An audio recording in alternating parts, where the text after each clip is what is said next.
Praise the lord. దేవునికి స్తోత్రం, దేవునికి మహిమ కలుగునుగాక.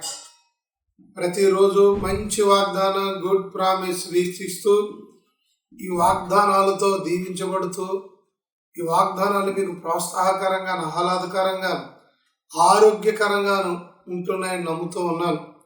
మీ అందరికీ యేసయ్య నామంలో ప్రత్యేక శుభములు, వందనములు తెలియజేస్తున్నాను. God bless you. ఈ వాగ్దానాలు మీ జీవితాలకి దీవెన ఆశీర్వాదకరంగా ఉంటే అనేక మంది కూడా ఆశీర్వదించబడాలి. అనేక మంది మంచి వాగ్దానాల ద్వారా మంచిగా మారాలనుకుంటే అనేక మందికి షేర్ చేయండి, సెండ్ చేయండి, పంపండి. మీ ద్వారా వారు దీవించబడి రక్షణలోకి వచ్చుదురుగాక. వాగ్దానం చదువుకుందాం రండి. యోబు పుస్తకం 8వ అధ్యాయము 22వ వచనం. అయితే ఇంకను ఆయన నీకు నోటి నిండా నవ్వు కలగజేయను, ప్రహర్షముతో నీ పెదవులను నింపును. ఈరోజు ప్రభు చెప్తున్న మాట, ఆయన నీ నోటు నిండా నవ్వు కలగజేస్తున్నాడట. నవ్వండి, నవ్వండి, నవ్వండి, మనసార నవ్వండి. ఎందుకు నవ్వాలయ్యారు? కుటుంబం నిండా దుఃఖం ఉంది, వేదన ఉంది. ఉదయం లేచిన కానించి దుఃఖమే అని అనుకుంటున్నారా? సోదరుడా, సోదరి, అలాగనుచున్న నీతోనే తమ్ముడా, చెల్లమ్మ, ప్రభు నీతోనే మాట్లాడుతున్నాడు. అందుకే ఆయన నీకు నోటు నిండా నవ్వు కలగజేస్తున్నాడట. కలగజేసే దేవుడు, మాట్లాడేవాడు నేను కాదు, కానీ దేవుని ఆత్మ నీతోనే మాట్లాడుతుంది. దేవుని అభిషేకం నీతో మాట్లాడుతుంది, నిన్ను ఆదరిస్తుంది, నిన్ను ధైర్యపరుస్తుంది. ఇలాగే దేవుని నమ్ముకున్నాం, మనకు పిల్లలు లేరు, ఎక్కడుంది నవ్వు ఉంది, పిల్ల లేదు, పిచ్చుక లేదు అన్నట్టుగానే తన భార్య, ఎవరి భార్య? అబ్రహాం గారి భార్య వేధిస్తూ ఉందట. అటువంటి టైంలో దేవుడు అబ్రహాము శారమ్మను దర్శించాడు. ఇలాగే చెప్పాడు. నమ్మలేకపోయింది, కానీ అబ్రహాం గారు నమ్మాడు. తదుపరి వెంటనే ఈ నవ్వు దేవుడు కలగజేసాడు మాకు అని సారమ్మే సాక్ష్యం చెప్తుంది. చదువుందా చూడండి. ఆదికాండం 21వ అధ్యాయము 6వ వచనం. అప్పుడు శారా, దేవుడు నాకు నవ్వు కలగజేసెను, వినువారల్లా నా విషయమే నవ్వుదురెనను. 5వ వచనం. అబ్రహాము కుమారుడైన ఇస్సాకు అతనికి పుట్టినప్పుడు అతడు 100 ఏండ్లవాడు. ఏం చెప్తుంది చెప్పండి? ఇస్సాకు పుట్టినప్పుడు 100 సంవత్సరాల వయసు వచ్చేసింది. ఇస్సాక్ గారు పుట్టిన తర్వాత సారమ్మ అంటున్నాడు, దేవుడు నాకు నవ్వు కలగజేశాడు. నాకే కాదు, ఊరు వారందరూ, ఇది వినిన వారందరూ, ఈ వార్త తెలియబడిన వారందరూ కూడా నవ్వుతారు.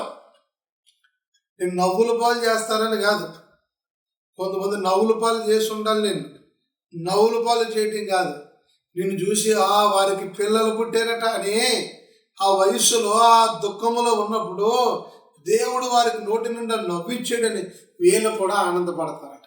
ఎస్, నీకు కూడా దేవుడా ఈ కృపను దేవుడు నీకు ఇవ్వబోతున్నాడు. పలకండి, ఈ మాట కూడా పలకండి. దేవుడు నాకు నవ్వు కలగజేసెను,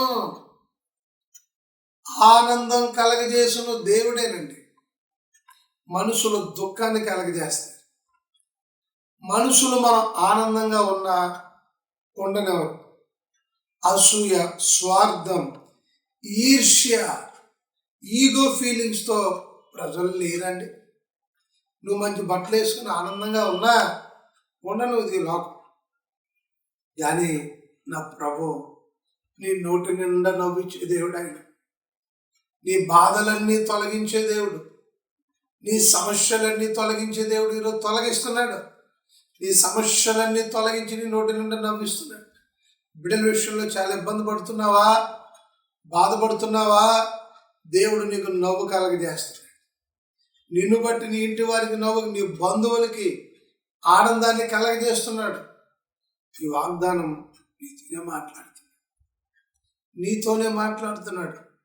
నీవు ఆయన నీకు నోటి నిండా నవ్వు కలగజేసును అని ప్రభు చెప్తుంటే, సోదరు అంటుంది శారమ్మ, దేవుడే నాకు నవ్వు కలగజేస్తా. దేవుడే నీకు, నువ్వే చెప్పబోతున్నావు సాక్షి. ఈ నెలలోనే దేవుడు నీ జీవితంలో చేయబోతున్నాడు. నోటి నిండా నీకు నవ్విచ్చునుగా, నోటి నిండా ఆనందం ఇచ్చునుగా, నీ పెదవులను ప్రహర్షములతో నింపునుగాక. నింపుతున్నాడు. నమ్ము, ఏడద్దు ఇంకా. చెల్లమ్మకి ఏడు బాబాయ్, సహోదరుడా నీ ఏడుపు, నీ వేదన దేవుడు తీసివేస్తాడు.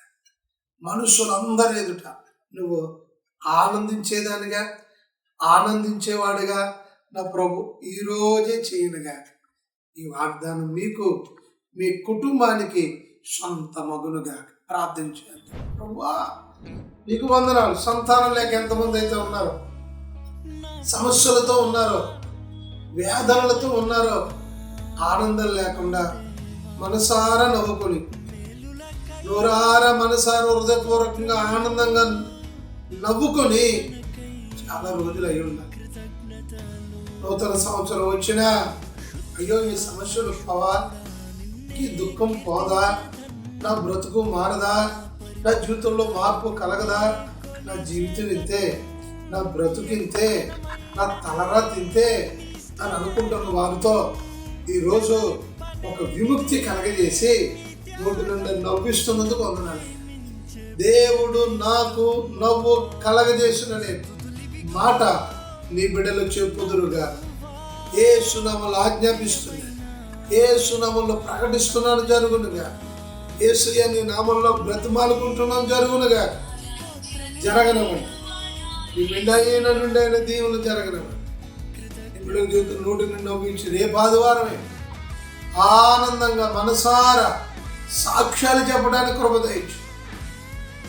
యేసు నామములో అడుగుచున్నాము.